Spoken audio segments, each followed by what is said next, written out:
Hello students, कैसे हैं आप लोग? सब बढ़िया, ठीक ठाक। देखो, आज मैं अपने इलेक्ट्रोकेमिस्ट्री में इलेक्ट्रोलाइटिक कंडक्टर का सेकेंड पार्ट आपके सामने लेकर आया हूँ। फर्स्ट पार्ट में डिटेल से पढ़ा दिया था कि एक इलेक्ट्रोलाइटिक कंडक्टर में वो बेसिक टर्म्स क्या क्या इस्तेमाल होते हैं, क्या क्या यूज होते हैं, वो मैं सब अच्छे से डिस्कस कर दिया था। फर्स्ट पार्ट जरूर देखना आप। सेकेंड पार्ट इलेक्ट्रोलाइटिक कंडक्टर का जो मैं लेकर आया हूँ, इसमें ज़रा देखो क्या क्या आज होने वाला है। तो फिर मैं आपसे वही बात कहूँगा, लेक्चर को ध्यान से देखो, ध्यान से सुनो, एक एक बात चमकेगा और चमकता रहेगा। ठीक है, तो जरा देखो हेडिंग क्या दिए हैं कि variation of conductivity, conductance, molar conductivity, equivalent conductivity with concentration. आज हम लोग वेरिएशन पढ़ेंगे कंडक्टेंस का, कंडक्टिविटी का, मोलर कंडक्टिविटी का, किसके साथ? कॉन्सेंट्रेशन के साथ। लेकिन इसको पढ़ने से पहले हम लोग कुछ बेसिक टर्म्स पढ़ेंगे जो थोड़ा सा जरूरी है, ताकि मैं चाहता हूं कि आपको रिवीजन में करा दूं।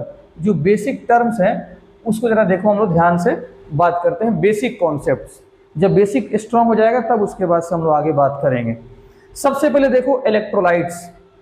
आपके सामने लिखा है कि इलेक्ट्रोलाइट्स क्या होते हैं, क्योंकि इस चैप्टर में इलेक्ट्रोलाइट का इस्तेमाल बहुत ज़्यादा होता है। ठीक है, तो इलेक्ट्रोलाइट्स क्या होते हैं वो जरा समझना है। इलेक्ट्रोलाइट्स ऐसे कंपाउंड्स होते हैं, कंपाउंड्स विच डिसोसिएट और ionize in aqueous solution and give ions. ऐसे कंपाउंड को इलेक्ट्रोलाइट्स बोलते हैं जो वाटर में जाने के बाद डिसोसिएट हो जाए या आयोनाइज हो जाए और आयोनाइज होने के बाद क्या दें? वो आयंस प्रोड्यूस करें। क्या प्रोड्यूस करें? Ions. And also conduct electricity, और वो इलेक्ट्रिसिटी को भी कंडक्ट कर सकते हैं, अपने पास से इलेक्ट्रिक करंट को भी फ्लो करा सकते हैं। अगर करंट को पास कराया जाए तो इलेक्ट्रोलाइटिक सॉल्यूशन से आराम से कंडक्ट इलेक्ट्रिक करंट फ्लो कर सकता है। ठीक है, तो कंपाउंड्स विच डिसोसिएट और ionize in aqueous solution and give ions and also conduct electricity in their aqueous state और मोल्टेन स्टेट,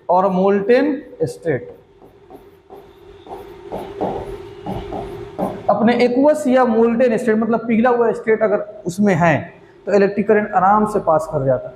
ठीक है, क्यों? क्योंकि उनके अंदर फ्री आयंस होते हैं, तो उसको हम लोग क्या बोलते हैं? इलेक्ट्रोलाइट्स बोलते हैं। और ये जो इलेक्ट्रोलाइट्स हैं, ये इलेक्ट्रोलाइट्स दो टाइप के होते हैं।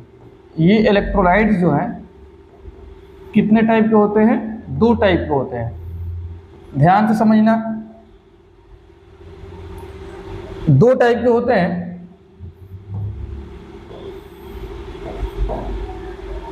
कौन कौन सर? देखो ध्यान से, पहला टाइप है जिसका नाम है स्ट्रॉन्ग इलेक्ट्रोलाइट्स,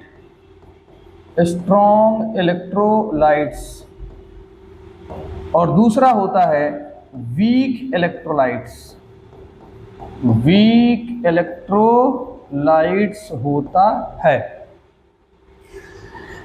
स्ट्रॉन्ग इलेक्ट्रोलाइट क्या होते हैं, ध्यान से समझना, और वीक इलेक्ट्रोलाइट्स क्या होते हैं, ध्यान से आपको समझने की बात है। यहां पर देखो, सबसे पहले स्ट्रॉन्ग इलेक्ट्रोलाइट जो होता है जिसका कंप्लीट डिसोसिएशन होता है, कंप्लीट डिसोसिएशन, या इसी को हम लोग क्या बोलते हैं? आयोनाइजेशन। कंप्लीट डिसोसिएशन हो या कंप्लीट आयोनाइजेशन हो इन एक्वस सॉल्यूशन। ठीक है, अच्छा, करंट को फ्लो कराने के लिए एक्वस हो या मोल्टेन होना चाहिए। अब हम लोग एक्वस पे ही बात करते हैं। दूसरी बात कि इसका डिग्री ऑफ डिसोसिएशन कितना होना चाहिए? 100%, मतलब पूरा का पूरा टूट जाता है। ऐसा इलेक्ट्रोलाइट स्ट्रॉन्ग जो होता है, स्ट्रॉन्ग इलेक्ट्रोलाइट वो 100% सॉल्यूशन में टूट जाता है, इसीलिए बोलते हैं कंप्लीट डिसोसिएशन। एग्जाम्पल सर कौन कौन से हैं, एग्जाम्पल्स बता दीजिए, देख लो। जितने भी आपके स्ट्रॉन्ग एसिड्स हैं या स्ट्रॉन्ग बेस है, और यहां पे तुम सॉल्ट्स भी ले सकते हो, सॉल्ट्स, ठीक है। स्ट्रॉन्ग एसिड्स, स्ट्रॉन्ग बेसिस जो होते हैं और सॉल्ट्स होते हैं, ये सब क्या होते हैं, स्ट्रॉन्ग इलेक्ट्रोलाइट होता है। यहां आ जाओ वीक में। वीक में क्या होता है, पार्शियल डिसोसिएशन होता है, पार्शियल डिसोसिएशन या आयोनाइजेशन। और दूसरा इसका जो अल्फा होता है वो 100% से क्या होता है, कम होता है। वीक का अल्फा 100% से कम होता है। और इसमें कौन कौन से एग्जाम्पल्स होते हैं जरा देख लो। इसमें एग्जाम्पल्स जो होते हैं वीक एसिड्स, और वीक एसिड क्या होते हैं, मोस्टली ऑर्गेनिक एसिड्स, ठीक है। वीक एसिड्स मोस्टली क्या होते हैं, ऑर्गेनिक एसिड्स। फिर वीक बेस, फिर क्या हो जाएगा, वीक बेस,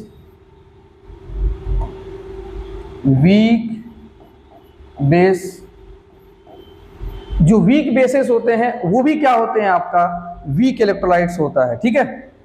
और एक बात मैं यहाँ पे कॉमा देके लिख देना चाहूँगा, कॉमा देके लिख देना चाहूँगा क्योंकि जगह नहीं है ऊपर, यहाँ पर एक और होता है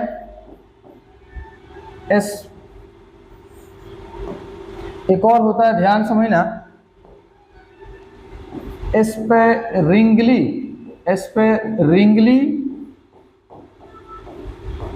सॉल्युबल सॉल्ट्स।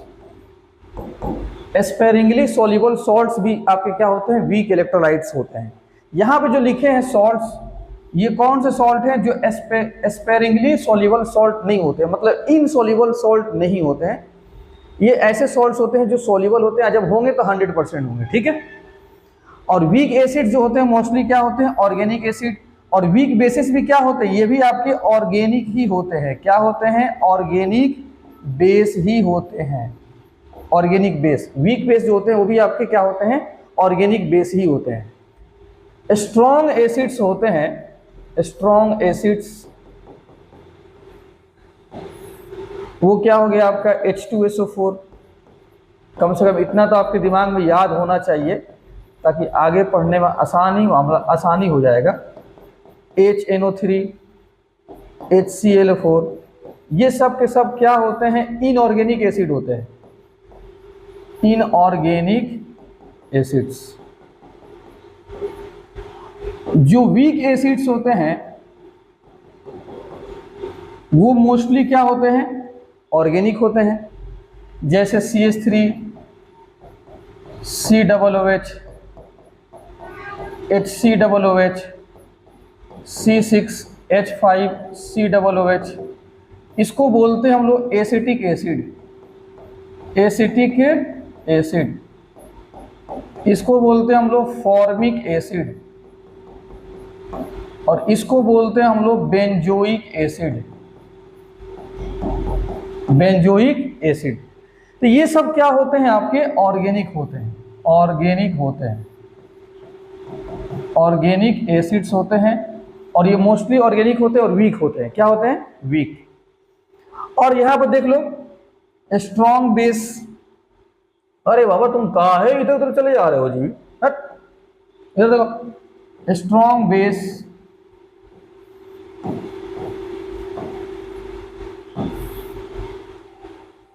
अगर अल्कली मेटल्स के साथ क्या आ जाए, OH, स्ट्रॉन्ग बेस, या अल्कलाइन अर्थ मेटल्स के साथ में OH आ जाए तो स्ट्रॉन्ग बेस हो जाएंगे। जैसे आपका NaOH, MgOH होल ट्वाइस, ये सब। अल्कली मेटल आपका कौन सा होते हैं बताओ, ग्रुप नंबर 1 का। और अल्कलाइन अर्थ मेटल कौन से होते हैं पीरियोडिक टेबल में, ग्रुप नंबर 2 का। LiOH, KOH, तो ये सब कौन से होते हैं ग्रुप नंबर 1 वाले, ग्रुप नंबर 1 वाले। और जैसे यहाँ पर CaOH होल ट्वाइस, ये सब कौन होते हैं ग्रुप नंबर 2 वाले। तो ये सब alkali metals, alkaline earth metals वाले जनरली क्या होते हैं, स्ट्रॉन्ग बेस होते हैं। और सर वीक बता दीजिए, तो वीक बेस का अभी एक एग्जांपल याद रखना। वीक बेस जो आगे बहुत इस्तेमाल होगा वो कौन सा है, अमोनियम हाइड्रोक्साइड NH4OH। ये आपका वीक होता है जो आगे बहुत इस्तेमाल होगा। ठीक है, इतना मोटा मोटी अपने दिमाग में रखना ताकि इसका यूज बहुत ज़्यादा होता है। ठीक है, आप इसको अच्छे से लिख लो। तो सॉल्ट्स जैसे NaCl, KCl हो गया, Al2SO4 होल थ्राइस, AlCl3, ये जितने भी सॉल्ट्स होते हैं सब के सब क्या होते हैं, स्ट्रॉन्ग सॉल्ट्स होते हैं, स्ट्रॉन्ग सॉल्ट्स। ठीक है, ये सब के सब आपके स्ट्रॉन्ग सॉल्ट्स होते हैं। मतलब alkali metal, alkaline earth metal के साथ क्लोरीन आ जाए, ब्रोमीन आ जाए, आयोडीन आ जाए, वो सब के सब क्या होते हैं, स्ट्रॉन्ग, आप मान सकते हो कि सब के सब क्या हो जाएंगे, स्ट्रॉन्ग सॉल्ट्स हो सकते हैं। ठीक है, जिसका डिग्री ऑफ डिसोसिएशन कितना होगा, 100% होगा। ठीक है, ये मोटा मोटी आपके दिमाग में बात होना चाहिए। अब चलते हैं, बात आगे करते हैं हम लोग। इलेक्ट्रोलाइटिक कंडक्टर, इलेक्ट्रोलाइटिक कंडक्टर्स क्या होते हैं, जरा ध्यान से बात को समझना। इलेक्ट्रोलाइटिक कंडक्टर्स, इलेक्ट्रोलाइटिक कंडक्टर्स आपके ये इलेक्ट्रोलाइट्स ही होते हैं, इलेक्ट्रोलाइटिक सॉल्यूशन। मतलब इलेक्ट्रोलाइट को पानी में घोल दो, अब जो बनेगा उसको बोलते हैं electrolytic conductor. These conduct electricity because of movement of free ions in aqueous solution और मोल्टेन स्टेट। किसी इलेक्ट्रोलाइट से करंट का फ्लो अगर कराना है तो उसको पानी में घोल दो, एक्वस बना दो, और नहीं तो उसको पिघला दो, मोल्टेन स्टेट में, दोनों केस में करंट का फ्लो हो जाएगा। तो अब उसको बोलेंगे वो इलेक्ट्रोलाइटिक कंडक्टर है। तो इलेक्ट्रोलाइटिक कंडक्टर का मतलब इलेक्ट्रोलाइट्स ही होते हैं, लेकिन उसका एक्वस सॉल्यूशन और नहीं तो मोल्टेन स्टेट में उसको रख लो। ठीक है, these undergo chemical change because of passage of electric current. जब किसी इलेक्ट्रोलाइटिक कंडक्टर से आप करंट को पास कराओगे तो उसके अंदर केमिकल चेंज आएगा, नए नए प्रोडक्ट बनेंगे एनोड पर और कैथोड पर। एनोड पर और कैथोड पर प्रोडक्ट बनते हैं, इसलिए हम लोग बोलते हैं कि इलेक्ट्रोलाइटिक कंडक्टर से जब हम करंट का मूवमेंट कराएंगे, करंट जब मूव करेगा तो उसमें केमिकल चेंज आता है। लेकिन मेटालिक जो कंडक्टर होता है, मेटल, उसमें करंट का जो फ्लो कराता है उसमें कोई केमिकल चेंज नहीं आता है। अब यहाँ पे सामने क्या है heading, affecting factors of conductance of electrolytic conductor. वो कौन कौन से फैक्टर्स हैं जो इलेक्ट्रोलाइटिक कंडक्टर के कंडक्टेंस को बढ़ाते हैं या घटाते हैं। और कंडक्टेंस क्या होता है, सिंपल, ये करंट को फ्लो कराने में हेल्प करता है। ठीक है, जो कंडक्टेंस होता है directly proportional to number of ions. जितना ज्यादा नंबर ऑफ आयंस होंगे उतना ज्यादा करंट का फ्लो होगा। जैसे एग्जांपल देख लो, अगर मैं दे दूं NaCl, Na2SO4, Na3PO4, तो सबसे ज्यादा आयंस किसके अंदर है, इसके अंदर। तो आयंस जब ज्यादा है तो करंट का फ्लो उसके अंदर ज्यादा होगा। फिर किसके अंदर होगा, Na2SO4 के अंदर, क्योंकि यहाँ पर देखो, यहाँ पे आपको कितने आयंस मिलेंगे, 4 आयंस मिलेंगे। कैसे सर, ये एक अलग और 3 सोडियम, तो 4 हो गया। इसके पास कितने आयंस मिलेंगे, 3 आयंस मिलेंगे।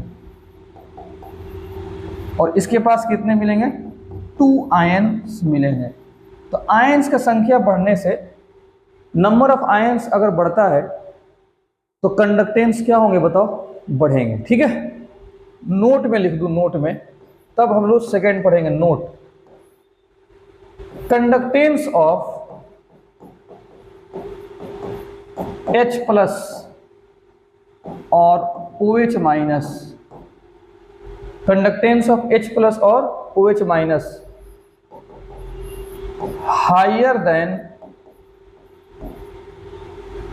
Very higher than other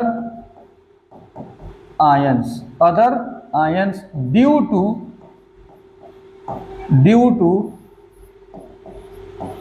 ग्रोथस effect, due to Grotthuss effect. तो H प्लस का और OH माइनस का कंडक्टेंस सबसे ज़्यादा होता है किसी दूसरे आयन के कंपेयर में। सर इसमें एग्जांपल बताइए, तो लो देख लो, अगर कोई दे दे HCl और अगर कोई दे दे NaCl, तो देखो इसमें भी 2 आयन्स है और इसमें भी 2 आयन्स है, लेकिन सबसे ज्यादा किसका होगा कंडक्टिविटी या कंडक्टेंस, किसमें करंट का फ्लो ज्यादा होगा? HCl के अंदर, क्योंकि इसके अंदर H प्लस मौजूद है, H प्लस मौजूद है, तो ग्रोथस इफेक्ट की वजह से इसका कंडक्टेंस सबसे ज्यादा होता है। ठीक है, अब हम लोग बात करते हैं अपने सेकंड में, नेचर ऑफ इलेक्ट्रोलाइट्स। कहा यह जाता है कि कंडक्टेंस ऑफ स्ट्रॉन्ग इलेक्ट्रोलाइट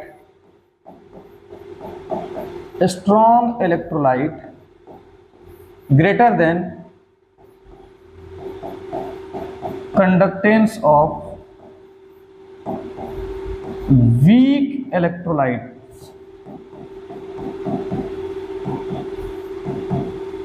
ठीक है, क्योंकि स्ट्रॉन्ग इलेक्ट्रोलाइट में तुम बताओ अल्फा कितना होता है? 100%, और इसमें अल्फा कितना होता है बताओ? 100% से कम होता है। तो इसलिए जब 100% होगा तो इसमें नंबर ऑफ जो आयंस होंगे, नंबर ऑफ आयंस वो हाई होंगे। क्या होंगे जी? हाई। और इसमें जो नंबर ऑफ आयंस होंगे वो क्या होंगे? लो होंगे। ऐसे करो, हाई मत लिखो, नंबर ऑफ आयंस क्या होंगे इसमें? नंबर ऑफ आयंस इसमें मोर, और इसमें नंबर ऑफ आयंस क्या होंगे? लेस। अल्फा कम है तो कम टूटा होगा, इसका अल्फा 100% ज्यादा टूटा हुआ है तो आयंस इसमें ज्यादा होगा स्ट्रॉन्ग में। तो जब आयंस होता है तो कंडक्टेंस भी ज्यादा होगा। ठीक है, तो हम मिला जुला के बाद हम यहाँ पर लिखने जा रहे हैं, एक मिला जुला के एक बात मैं लिखता हूं, कंडक्टेंस और कंडक्टिविटी भी यहां पर दे सकता है। कंडक्टिविटी, कंडक्टेंस और कंडक्टिविटी भी दे सकता है, directly proportional to strength of electrolytes.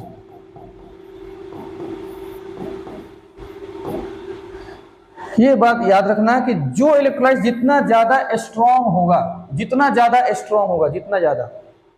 उतना उसका कंडक्टेंस ज्यादा होगा।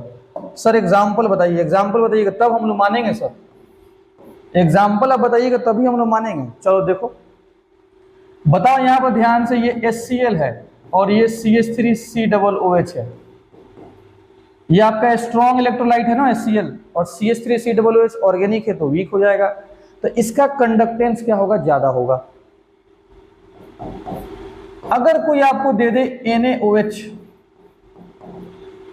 और NH4OH, तो ये स्ट्रॉन्ग इलेक्ट्रोलाइट है और NH4OH बेस है लेकिन वीक बेस है। ठीक है, इस पे मैं खूब अच्छा एक क्वेश्चन कराता हूं जो जेई मेंस में पूछा हुआ है। ये क्वेश्चन कराते हैं, देखो ये जेई मेंस में पूछ चुका है, ये जो क्वेश्चन मैं कराने जा रहा हूं जेई मेंस में, शायद जेई मेंस 2020 के आसपास में ये पूछा हुआ है क्वेश्चन। हो सकता है कि हम गलत भी लिख रहे होंगे 2020 के आसपास में, लेकिन जेई मेंस में पूछा हुआ है जरूर। देखो, एक दिया था फॉर्मिक एसिड CH3COOH, एक जगह दिया था उसी में ऑप्शन में एसिटिक एसिड CH3COOH, और एक दिया था बेंजोइक एसिड C6H5COOH। क्वेश्चन ये बोला था कि अरेंज इंक्रीजिंग ऑर्डर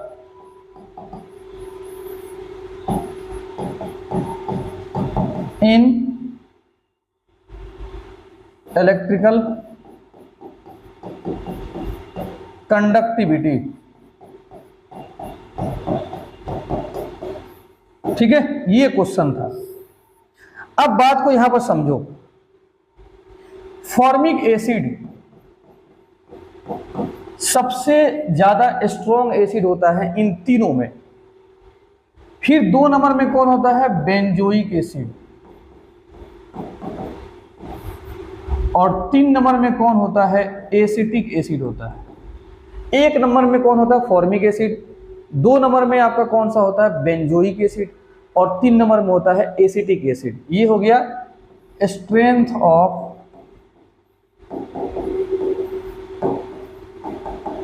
एसिड्स, माने इनका। तो सबसे स्ट्रॉन्ग कौन है? Formic acid. तो बताओ इलेक्ट्रिकल कंडक्टिविटी भी किसका होगा? ज्यादा। इलेक्ट्रिकल कंडक्टिविटी ज्यादा किसका होगा? फॉर्मिक एसिड का ही होगा। जो जितना ज्यादा होता है स्ट्रॉन्ग, उतना ही उसका इलेक्ट्रिकल कंडक्टिविटी भी होता है मेरे बच्चों। जो जितना ज्यादा स्ट्रॉन्ग होता है उतना ही इलेक्ट्रिकल कंडक्टिविटी क्या होता है? ज्यादा होता है। कोई दिक्कत?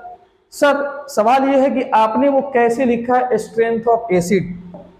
ये जो आप लिखे हैं स्ट्रेंथ ऑफ एसिड कैसे लिखे, किसके बेसिस पे लिखे हैं सर?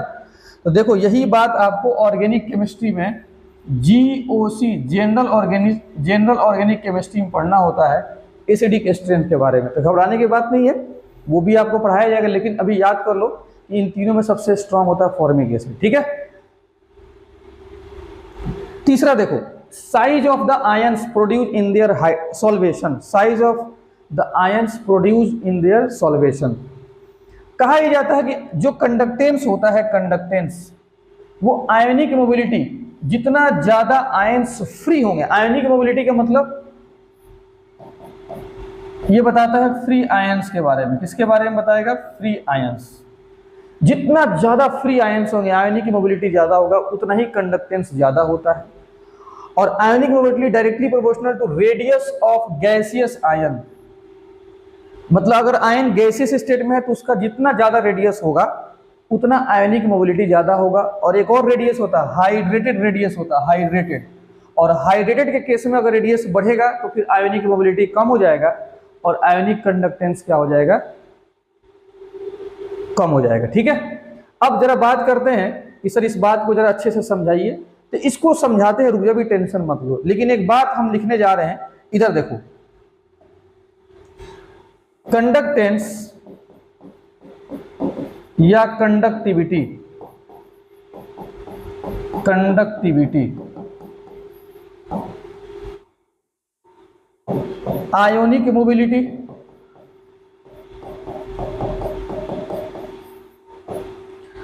और इसको ऐसे कर दो, अब लिख दो inter ionic force of attraction. Inter ionic force of attraction, inter ionic force of attraction. तो देखो inter ionic force of attraction जितना ज्यादा होगा स्ट्रॉन्ग होगा।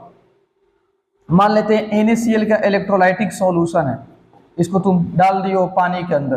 अब इसमें जितना ज्यादा अट्रैक्शन होगा उतना आयनिक मोबिलिटी क्या होगा? कम होगा। ये अट्रैक्शन बढ़ने से ये कम हो जाएगा। जब ये कम होगा तो कंडक्टेंस क्या हो जाएगा? अपने आप कम हो जाएगा। ठीक है। और फिजिक्स में आप पढ़े हैं फोर्स ऑफ अट्रैक्शन का फॉर्मूला पढ़े हो, कूलॉम्स लॉ। क्या पढ़े थे? फोर्स कूलॉम्स लॉ में क्या पढ़े थे बताओ? Q1 Q2 अपॉन R² पढ़े हो। फोर्स ऑफ अट्रैक्शन आप पढ़े हो ये फॉर्मूला। तो फोर्स ऑफ अट्रैक्शन जब यही फॉर्मूला हम लिख देते हैं। लेकिन जैसे ही लिखोगे तो ये R² नीचे आएगा तो ऊपर पलट जाएगा, ऊपर R² अपॉन Q1 Q2। ये जो बात हमने लिखा है यहां से कुछ और कॉन्सेप्ट आपका स्ट्रांग हो जाएगा। देखो ये जो यहां पर रेडियस है, रेडियस, यहां पर रेडियस हम लेके चलेंगे, radius in gaseous state.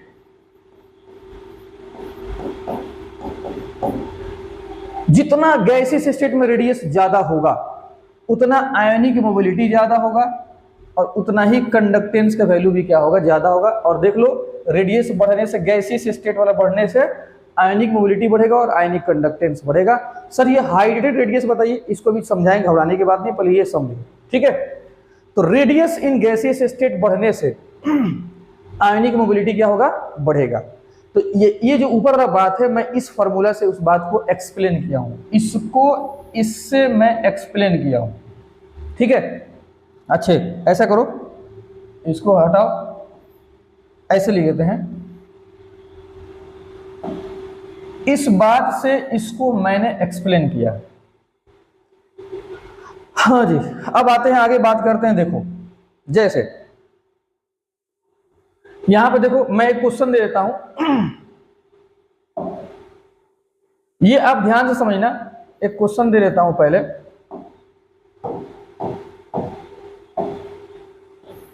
Question में ये देता हूं, देखना ध्यान से। देखो ये हो गया NaCl,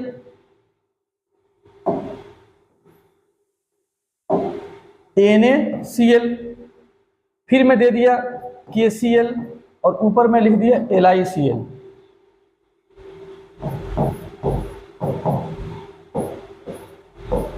ठीक है, ये आपके हो गए इलेक्ट्रोलाइट्स। तुम जरा देखो इधर, इसके ऊपर जरा ध्यान से समझना। लिथियम पे चार्ज कितना, प्लस, इस पे minus, plus minus, plus minus, plus minus, plus minus. Charge का नेचर सेम है और एनायन भी सेम है, चार्ज का नेचर भी सेम है, एनायन भी सेम है।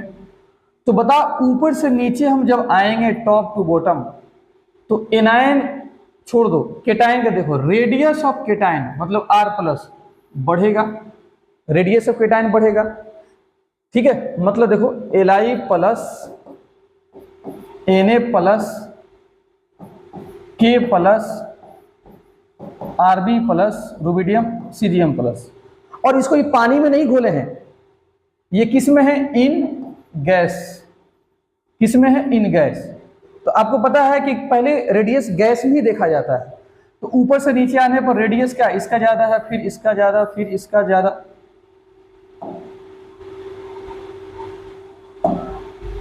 फिर इसका ज्यादा है, फिर इसका ज्यादा है। ये किसका ऑर्डर है बताओ, ये है रेडियस इन गैस, रेडियस इन गैस।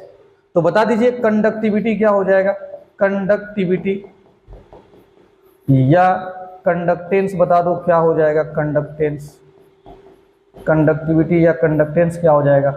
तो सेम ऑर्डर हो जाएगा, सेम, क्योंकि रेडियस बढ़ने से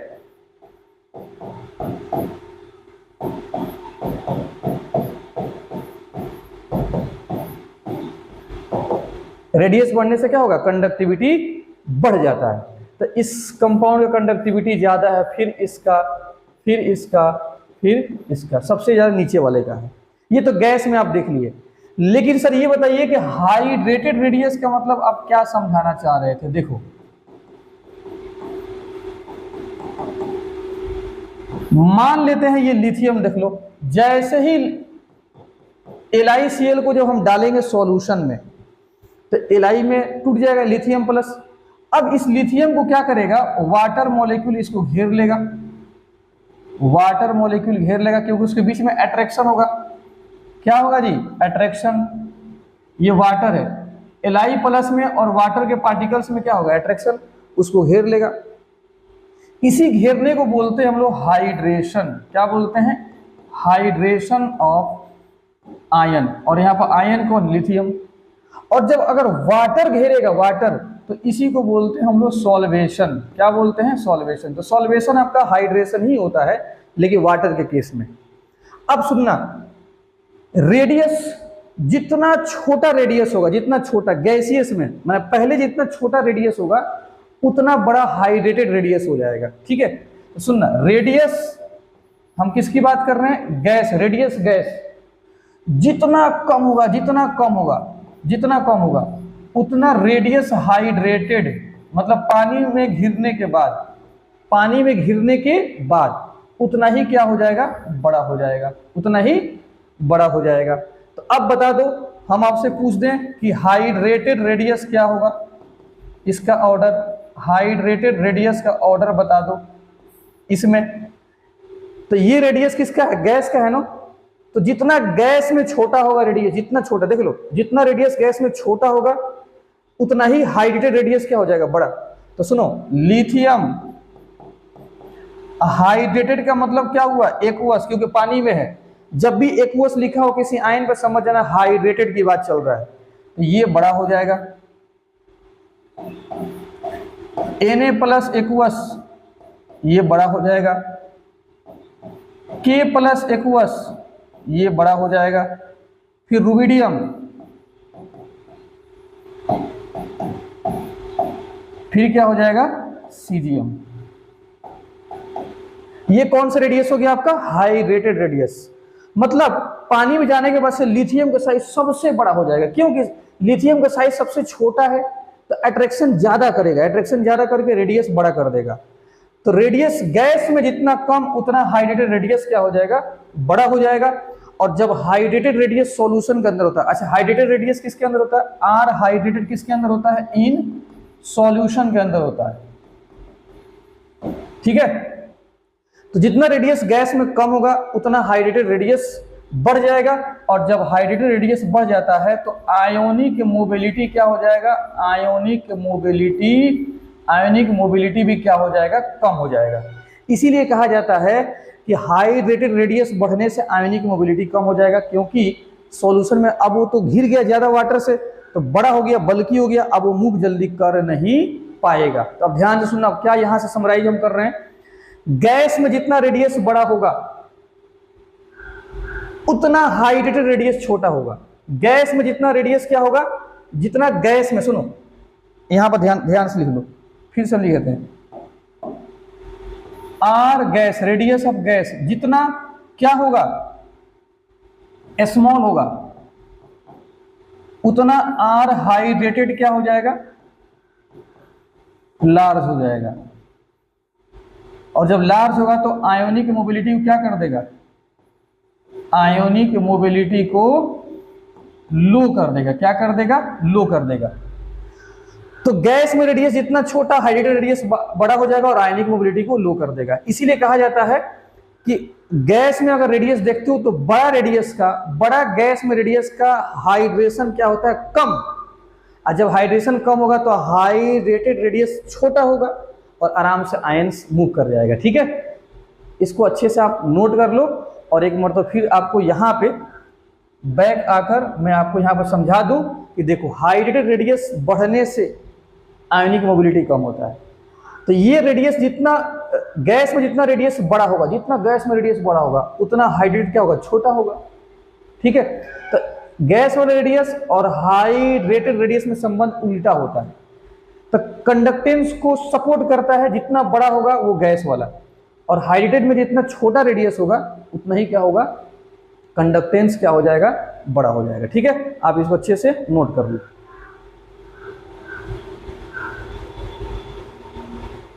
एक और सवाल हम करा देते हैं, इस पर देख लो, मजा आ जाएगा। एक और सवाल देख लो जल्दी से।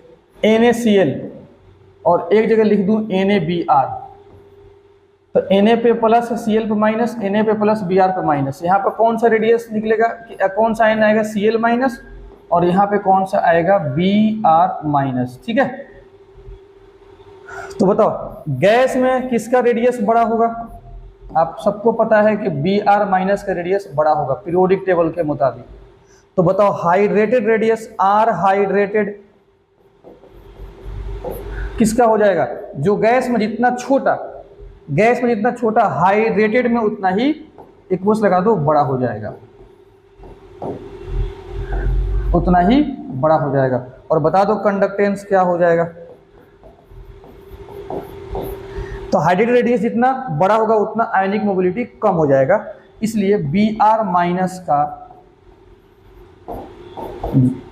आंसर ज़्यादा होगा और Cl माइनस का आंसर क्या होगा, कम हो जाएगा। इसलिए इसका कंडक्टेंस क्या होगा, ज़्यादा होगा। तो हम तो कहेंगे जब भी कंडक्टेंस का ऑर्डर चेक करना है रेडियस पर, तो तुम गैस के मुताबिक ही देख लेना। गैस जितना बड़ा उतना ही देख लो कंडक्टेंस ही बड़ा है। लेकिन हाँ, जितना गैस में रेडियस बड़ा होगा उतना उसका हाइड्रेटेड रेडियस छोटा होगा। इसको आप नोट कर लो। फैक्टर कौन सा पढ़ना है? चौथा फैक्टर। चौथा फैक्टर हम लोग को पढ़ना है concentration. Concentration of electrolytic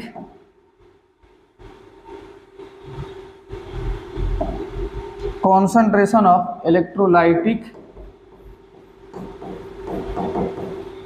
solution. ये थोड़ा सा है खास बात, इसको देखना ध्यान से। कंडक्टेंस,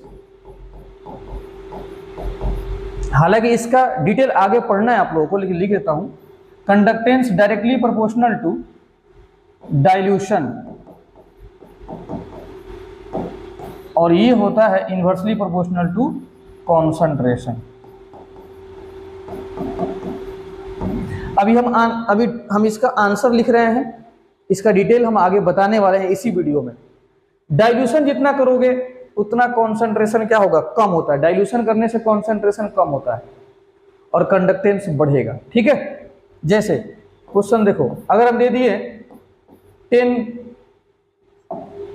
यहां पर दे दिए, देखना ध्यान से, यहां पर दे दिए 0.1 मोलर NaCl, और एक जगह दे दिए यहां पर दे दिए 10 के पावर -2 मोलर NaCl। तो किस केस में कॉन्सेंट्रेशन कम है? उसमें कॉन्सेंट्रेशन कम है, तो कॉन्सेंट्रेशन जितना कम उतना कंडक्टेंस क्या होगा, ज्यादा होगा। कॉन्सेंट्रेशन कम होने से कंडक्टेंस ज्यादा होता है। ठीक है, तो इस बात को आप अच्छे से लिख लीजिए, इसको तो एक्सप्लेन करेंगे, आपको समझ में आ जाएगा आगे। एक बात और यहां पर लिख देते हैं, सुनो। और एक चीज, conductivity. Conductivity directly proportional to concentration होता है। कॉन्सेंट्रेशन और इनवर्सली प्रोपोर्शनल टू डाइल्यूशन होता है। सर ये क्या हो गया सर? तो मैं इसको भी डिटेल समझाने वाला हूं, घबराने की बात नहीं है, इसको भी मैं डिटेल समझाऊंगा। लेकिन अभी आप इसको याद कर लो कि चौथा जो आपको मैंने पढ़ाया है, चौथा, इसमें कंडक्टेंस और कंडक्टिविटी का रिलेशन क्या है, उल्टा है। क्या है? उल्टा है। लेकिन हाँ, बाकी जो मैं 3 पढ़ाया हूं, वो चाहे कंडक्टेंस हो चाहे कंडक्टिविटी, आंसर सेम मिलने वाला है। ठीक है, और एक बात और पढ़ लिया जाए, लास्ट पॉइंट इसमें, पॉइंट नंबर 5, किसका इफेक्ट देख लिया जाए, टेम्परेचर का देख लो। टेम्परेचर, सुनो, जैसे ही तुम टेम्परेचर क्या कराओगे, इंक्रीज कराओगे, तो पता है काइनेटिक एनर्जी बढ़ जाएगा। काइनेटिक एनर्जी बढ़ जाएगा, किसके? आयंस का। तो काइनेटिक एनर्जी बढ़ने से पता क्या होता है, आयोनिक मोबिलिटी बढ़ेगा, और आयोनिक मोबिलिटी बढ़ने से कंडक्टेंस हो चाहे कंडक्टिविटी हो, दोनों क्या हो जाएगा, अच्छे से बढ़ जाएगा। ठीक है, तो 5 मैंने आपको फैक्टर्स पढ़ाया, 5 में बस एक चौथा में कंडक्टेंस के बात अलग है और कंडक्टिविटी के बात अलग है, और इसी चौथा को हम लोग डिटेल पढ़ने वाले हैं। और बाकी जितना है उसमें आंसर जो कंडक्टेंस का होगा वही कंडक्टिविटी का होगा। बस किसमें फर्क पड़ रहा है, चौथा में, और इसी को हम लोग जा रहे हैं डिटेल पढ़ने, और आपको पूरा कॉन्सेप्ट समझ में आ जाएगा। इसको आप अच्छे से नोट कर लो।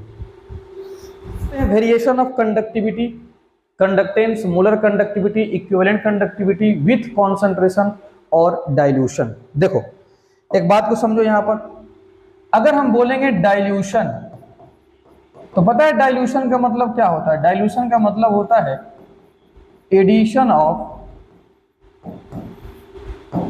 Extra solvent. Extra solvent, addition of extra solvent. ठीक है, तो जब डाइल्यूशन करोगे, जब डाइल्यूशन आप करेंगे जब डाइल्यूशन आप खूब कर रहे हो, बढ़ा रहे हो, तो पता है सॉल्यूशन का वॉल्यूम बढ़ेगा और कॉन्सेंट्रेशन बराबर क्या होता है, मोल अपॉन वॉल्यूम। मतलब इसी कॉन्सेंट्रेशन को हम लोग क्या बोलते हैं, मोलारिटी बोलते हैं।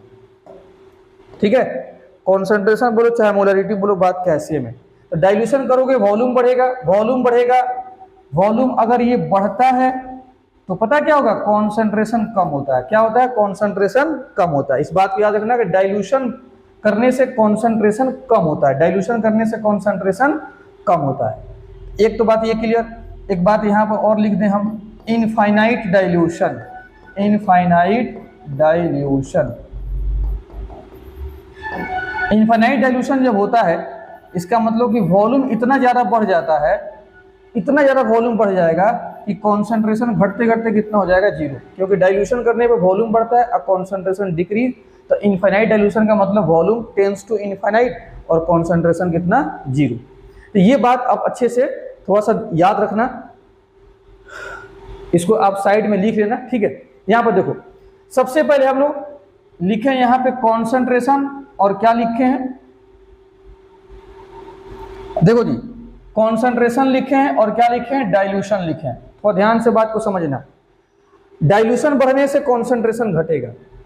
सबसे पहले हम लोग देखने वाले हैं कंडक्टिविटी पे क्या फर्क पड़ने वाला है। Conductivity always decreases with decrease in concentration, decrease in concentration. Concentration घटने का मतलब डाइल्यूशन बढ़ता है, तो conductivity always decreases with decrease in concentration both for weak strong electrolyte.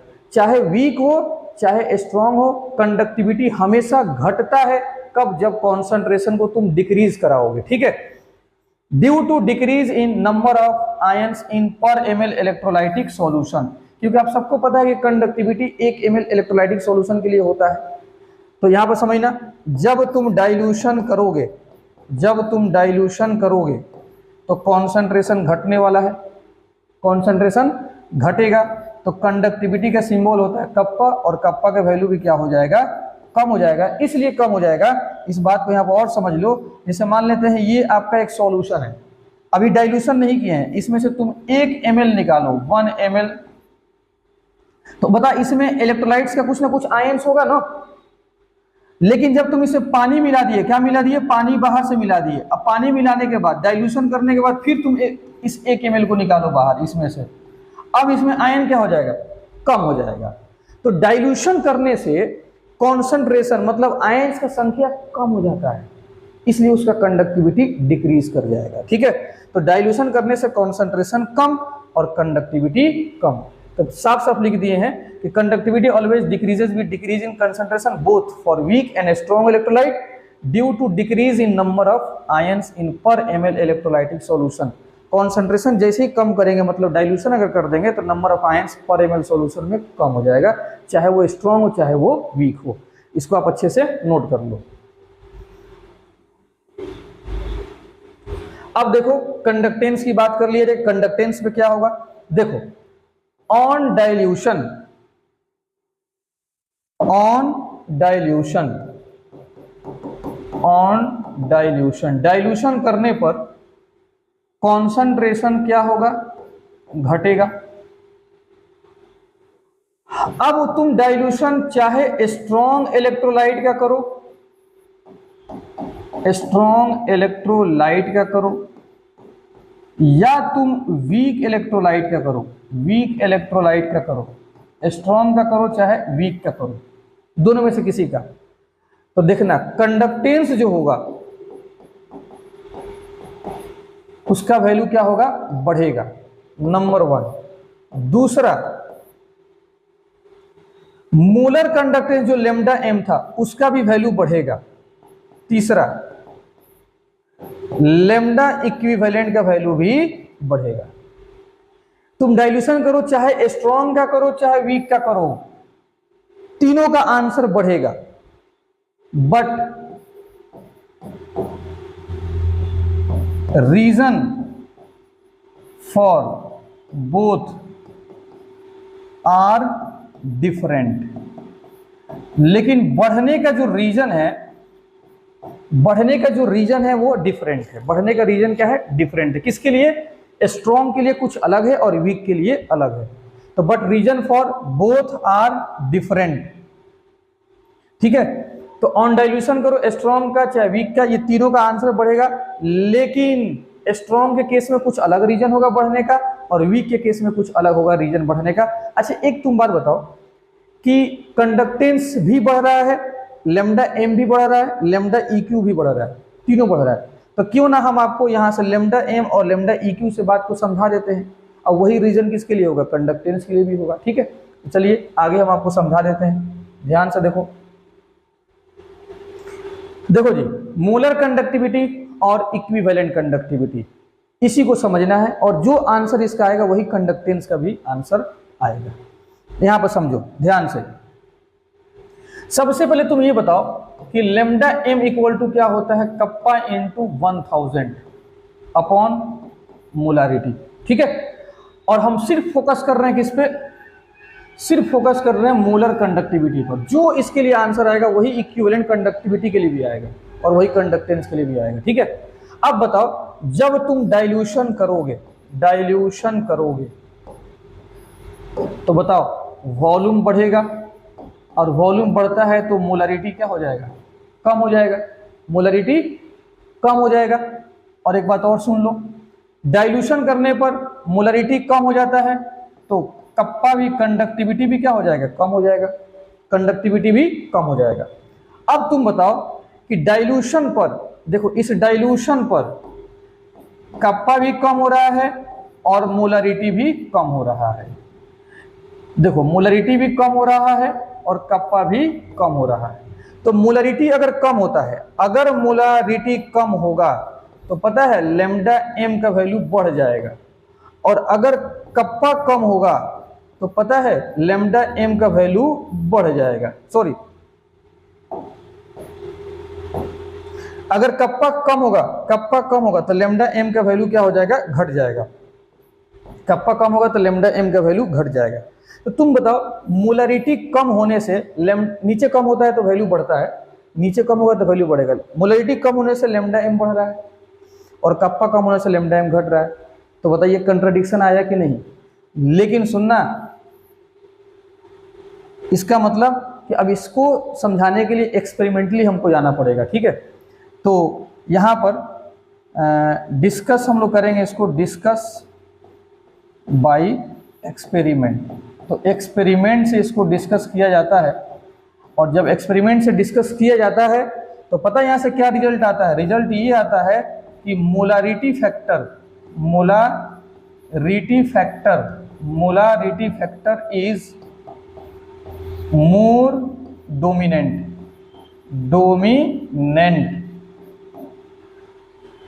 दोनों में कंट्राडिक्शन है, लेकिन जब एक्सपेरिमेंट से डिस्कस किया गया तो मोलारिटी फैक्टर ज्यादा डोमिनेट करता है, इसलिए आंसर हम लोग किसके बेसिस पर देखेंगे, मोलारिटी के बेसिस पर। तो बताओ मोलारिटी कम होगा, मोलारिटी जब कम हो रहा है डाइल्यूशन पर तो लेमडा एम का वैल्यू क्या हो रहा है, बढ़ रहा है। यही तो हम लोग आंसर लिख रहे थे। तो मोलारिटी कम होगा तो लेमडा एम का वैल्यू क्या हो जाएगा, बढ़ेगा। लेकिन सुनना, रीजन अलग अलग है। रीजन क्या है, अलग अलग। स्ट्रॉन्ग इलेक्ट्रोलाइट के लिए कुछ अलग रीजन है और वीक के लिए क्या है, अलग है। चाहे स्ट्रॉन्ग हो चाहे वीक हो, दोनों के केस में बढ़ेगा, लेकिन रीजन क्या है, अलग अलग। अब वही हम लोग बात समझने जा रहे हैं। सबसे पहले फॉर स्ट्रॉन्ग इलेक्ट्रोलाइट। अब देखो स्ट्रॉन्ग इलेक्ट्रोलाइट के लिए अल्फा का वैल्यू कितना होता है, 100%। जब तुम डाइल्यूशन करोगे तो बताओ क्या होगा, कॉन्सेंट्रेशन लो होगा। ठीक है, और अल्फा 100% है, वो पहले से टूट चुका हुआ है 100%। इसका मतलब कि अल्फा का वैल्यू क्या होगा, रिमेन्स सेम होगा, रिमेन्स सेम, वो चेंज होने वाला नहीं है। और अल्फा डिग्री ऑफ डिसोसिएशन है, टूटेगा, जब टूटेगा तो नंबर ऑफ आयंस मिलेगा। इसका मतलब कि नंबर ऑफ आयंस भी क्या है, सेम रहेंगे। जब अल्फा सेम है तो नंबर ऑफ आयंस भी क्या है, सेम। तो सर फिर क्या होगा, हाँ होगा, हम बता रहे हैं क्या होगा। देखो मान लेते हैं ये Na+ है और ये Cl- है, ये पानी के अंदर है, इसके अंदर कुछ ना कुछ अट्रैक्शन है, इसके अंदर भी अट्रैक्शन है, इसके अंदर भी अट्रैक्शन है। जैसे ही हम डाइल्यूशन कर देंगे, बाहर से पानी मिला देंगे, अब ये आयंस क्या हो जाएंगे, दूर दूर भाग जाएंगे। कहां भाग जाएंगे, दूर दूर। तो अब बताओ क्या हो जाएगा, अट्रैक्शन कमजोर हो जाएगा ना। जब अट्रैक्शन कमजोर हो जाएगा, अट्रैक्शन कमजोर हो जाएगा तो आयंस फ्री हो जाएंगे। तो डाइल्यूशन करने पर कंसंट्रेशन घटेगा, ये सब तो सेम होगा। Inter ionic attraction, inter ionic attraction क्या हो जाएगा, घट जाएगा। और आयोनिक मोबिलिटी मतलब आयंस फ्री हो जाएंगे, तो आयोनिक मोबिलिटी क्या हो जाएगा, बढ़ जाएगा। यही रीजन होता है किस केस में, यही रीजन होता है आपका स्ट्रॉन्ग इलेक्ट्रोलाइट के केस में, यही मेन रीजन होता है।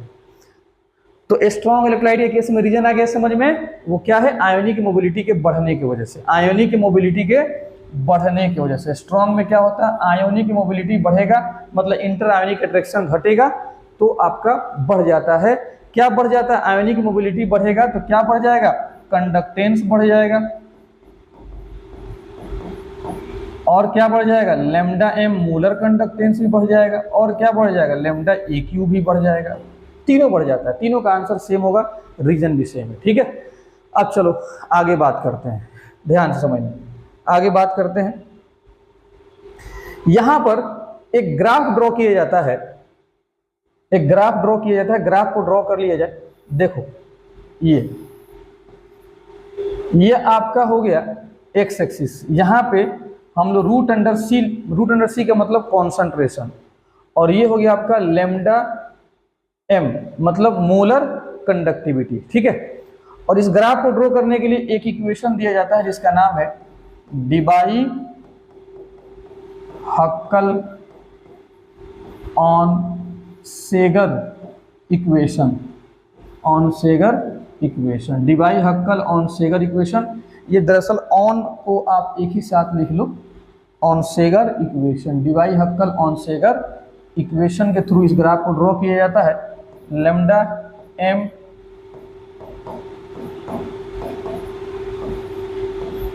माइनस बी एक कांस्टेंट यहां पर आ जाएगा, रूट अंडर सी।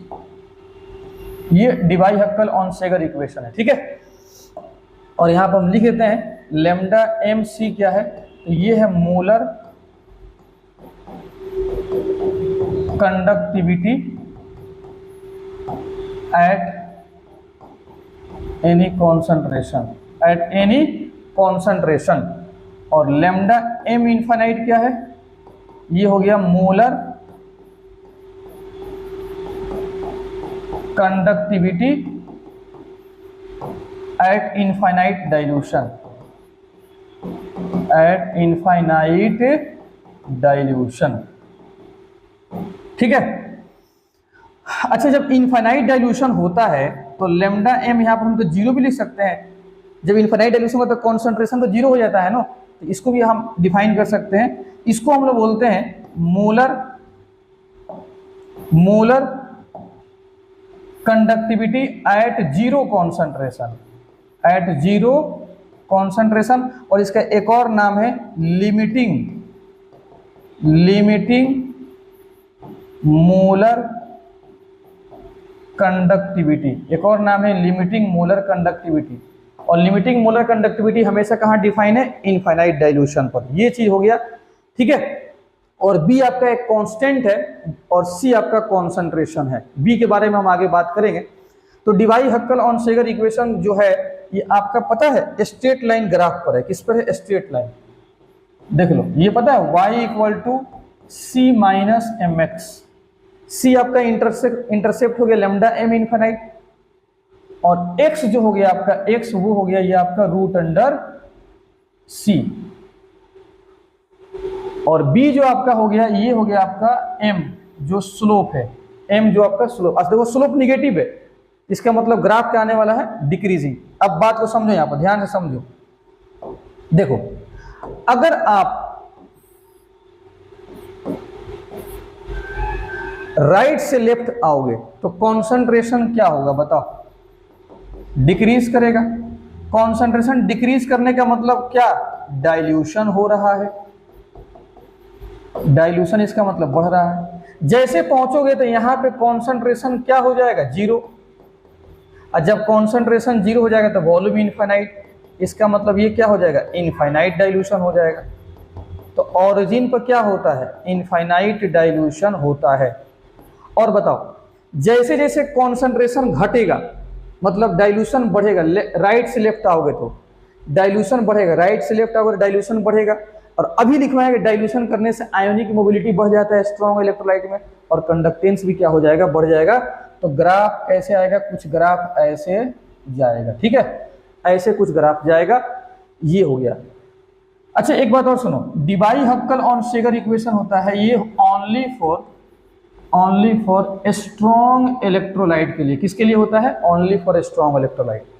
तो जैसे जैसे डाइल्यूशन होगा आयनिक मोबिलिटी बढ़ेगा और कंडक्टेंस बढ़ेगा एकदम स्ट्रेट लाइन पर। और इसको तुम आगे बढ़ा दोगे तो यहाँ पर कट कर जाएगा, और जब कट करेगा तो बताओ जैसे यहाँ पर पहुंचेगा डाइल्यूशन इनफाइनाइट हो जाएगा। तो यहाँ पर क्या मिलेगा, मोलर कंडक्टेंस मिल जाएगा एट इनफाइनाइट डाइल्यूशन। और नहीं तो तुम इसको ऐसे भी लिख सकते हो, molar conductance at zero concentration. तो ग्राफ को आगे बढ़ाने से कट करेगा वो मिल जाएगा, ठीक है। मतलब इट इज, यहां पर लिख सकते हैं, it can be determined by extrapolation of curve. Extrapolation थोड़ा सही से लिख दें, मतलब कौन, ये जो देख रहे हो लेमडा एम इनफाइनाइट को डिटरमाइन किया जा सकता है। इनफाइनाइट डाइल्यूशन का जो वॉल्यूम है, सॉरी इनफाइनाइट डाइल्यूशन का जो वैल्यू है उसको डिटरमाइन किया जा सकता है कब, जब ग्राफ को हम आगे बढ़ा देंगे तब, ठीक है। तो ये आपका पूरा हो गया कॉन्सेप्ट किसका, स्ट्रॉन्ग इलेक्ट्रोलाइट में।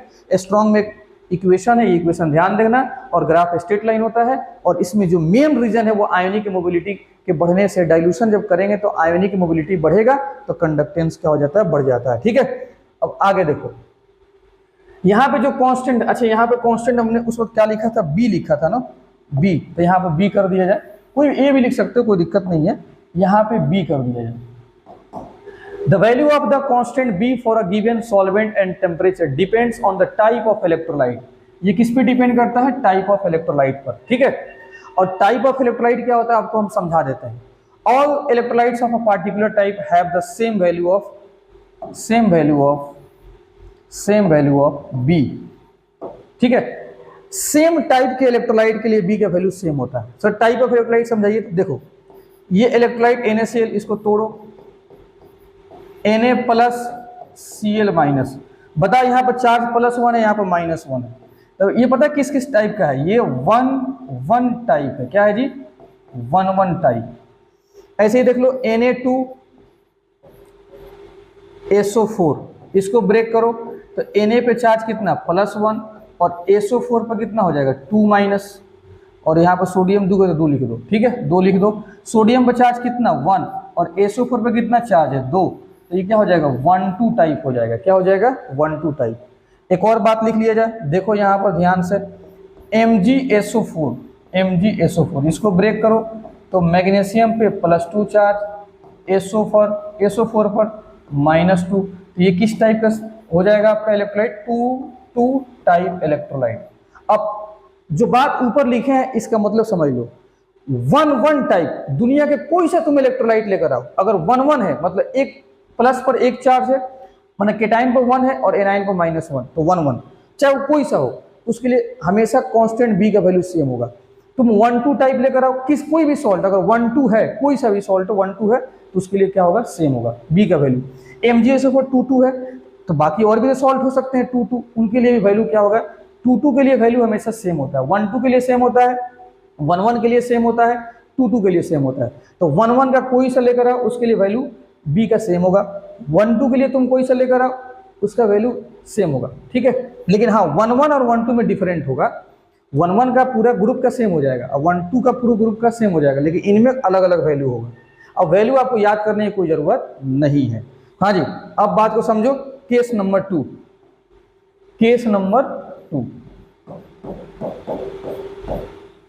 अब किसके लिए बात की जाए, for weak electrolytes, for weak electrolytes. चलो समझो यहां पर ध्यान से, जैसे वीक इलेक्ट्रोलाइट्स होगा तो वीक इलेक्ट्रोलाइट्स में एक फॉर्मूला ये 11th क्लास में पढ़ाया जाता है, K/C।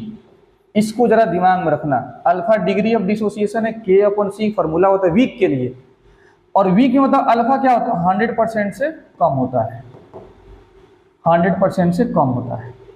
तो जैसे ही तुम डाइल्यूशन करोगे, ऑन डाइल्यूशन जैसे डाइल्यूशन होगा, आपको पता है वॉल्यूम बढ़ेगा, कॉन्सेंट्रेशन घटेगा। और जब कॉन्सेंट्रेशन यहां पर देखना, कॉन्सेंट्रेशन जब यहां पे कम होगा तो अल्फा का वैल्यू बढ़ेगा, और बढ़ते बढ़ते पता कितने के पास जाएगा, 100% के पास चला जाएगा। और जब अल्फा बढ़ेगा तो नंबर ऑफ आयंस क्या होंगे बताओ, नंबर ऑफ आयंस बढ़ जाएंगे, नंबर ऑफ आयंस बढ़ जाएंगे। और आपको मैं पहले बता चुका हूं, नंबर ऑफ आयंस बढ़ने से बताओ क्या होता है, कंडक्टेंस का वैल्यू बढ़ता है, कंडक्टेंस का वैल्यू बढ़ता है। नंबर ऑफ आयंस बढ़ने से कंडक्टेंस का वैल्यू बढ़ेगा, चाहे वो मोलर कंडक्टेंस हो वो भी बढ़ेगा, लैम्डा EQ हो वो भी बढ़ेगा। जब कंडक्टेंस बढ़ेगा तो दोनों बढ़ जाएगा, ठीक है। तो यहाँ पे रीजन यही है, यहाँ पे मेन रीजन क्या है, नंबर ऑफ आयंस बढ़ जाना। नंबर ऑफ आयंस बढ़ने से कंडक्टेंस का वैल्यू बढ़ता है। आया समझ में, कोई दिक्कत, क्लियर? अब सुनो, इसके लिए एक ग्राफ हम ड्रॉ कर दें। देखो इधर ये रीजन हो गया, यहाँ पर लिख लो ये रीजन है, ये क्या हो गया बाबा, रीजन हो गया बाबा, ये रीजन लिखो, हो गया नंबर ऑफ आयंस का बढ़ना। ग्राफ देखो इसमें ग्राफ कुछ ऐसा होगा, ये हो गया रूट अंडर कॉन्सेंट्रेशन, ये हो गया लैम्डा m, यहां पर C कर लो, ठीक है।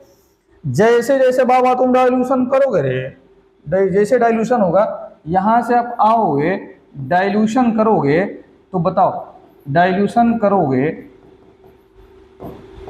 क्यों डाइल्यूशन करेंगे सर, राइट से लेफ्ट आओगे तो कॉन्सेंट्रेशन कम होगा ना, राइट से लेफ्ट आओगे तो कॉन्सेंट्रेशन कम होगा, जब कॉन्सेंट्रेशन कम होगा इसका मतलब डाइल्यूशन हो रहा है। और बताओ यहाँ पर कॉन्सेंट्रेशन आते थे कितना हो जाएगा, 0। अब वॉल्यूम कितना हो जाएगा, इनफाइनाइट। तो इसी को बोलते हैं इनफाइनाइट डाइल्यूशन। क्या बोलते हैं, इनफाइनाइट डाइल्यूशन। अब सुनो, एक्सपेरिमेंटली देखा गया है कि नंबर ऑफ आयंस बढ़ने से कंडक्टिविटी काफी, नंबर ऑफ आयंस बढ़ने से कंडक्टेंस काफी तेजी में बढ़ता है। नंबर ऑफ आयंस बढ़ने से कंडक्टेंस काफी तेजी में बढ़ता है बाबू, काफी तेजी में। तो इसलिए सुनो, ऐसे आओगे डाइल्यूशन होगा, और डाइल्यूशन होने से कॉन्सेंट्रेशन कम, देखो ऐसे आएंगे तो कॉन्सेंट्रेशन कम, कंडक्टेंस बढ़ रहा है, काफी तेजी में बढ़ेगा, और ऐसे बढ़ेगा, एक कर्व टाइप में बढ़ेगा, ऐसे कर्वीलिनियर, जिसको बोलते हैं कर्वीलिनियर। देखो काफी तेजी से बढ़ेगा, काफी तेजी से इसका वैल्यू बढ़ेगा, काफी तेजी से वैल्यू इसका बढ़ेगा। ये किसके लिए ग्राफ हो गया, वीक। अब बताओ, क्या कभी भी जीरो कॉन्सेंट्रेशन मतलब इनफाइनाइट डाइल्यूशन पे कभी वो ग्राफ कट करेगा, नहीं करेगा। तो इस केस में लैम्डा m इनफाइनाइट या लैम्डा m0 ग्राफ के थ्रू कट करने की वजह से नहीं आएगा, नहीं आएगा। तो it can not be determined by curve. Graph के कटिंग से लैम्डा m इनफाइनाइट वीक में नहीं आता है। तो सर कैसे आता है, तो उसी को लाने के लिए एक लॉ आएगा, उसी को लाने के लिए इन्हीं वैल्यू को लाने के लिए एक लॉ आएगा जिसका नाम है कोहल-रोसेज लॉ। कोहल-रोसेज लॉ। तो लैम्डा m इनफाइनाइट और लैम्डा m0 मतलब लिमिटिंग कंडक्टिविटी, किस केस में, वीक में ग्राफ से नहीं निकलता है। तो कैसे निकलेगा, इसको लाने के लिए एक लॉ आएगा कोहल-रोसेज लॉ, जो आगे हम लोग नेक्स्ट वीडियो में उसको पढ़ेंगे, ठीक है। तो ये ग्राफ किसका हो गया बता दो, वीक इलेक्ट्रोलाइट का ग्राफ हो गया। आप इसको अच्छे से नोट कर लो। अब फाइनल बात लिख दें, फाइनल बात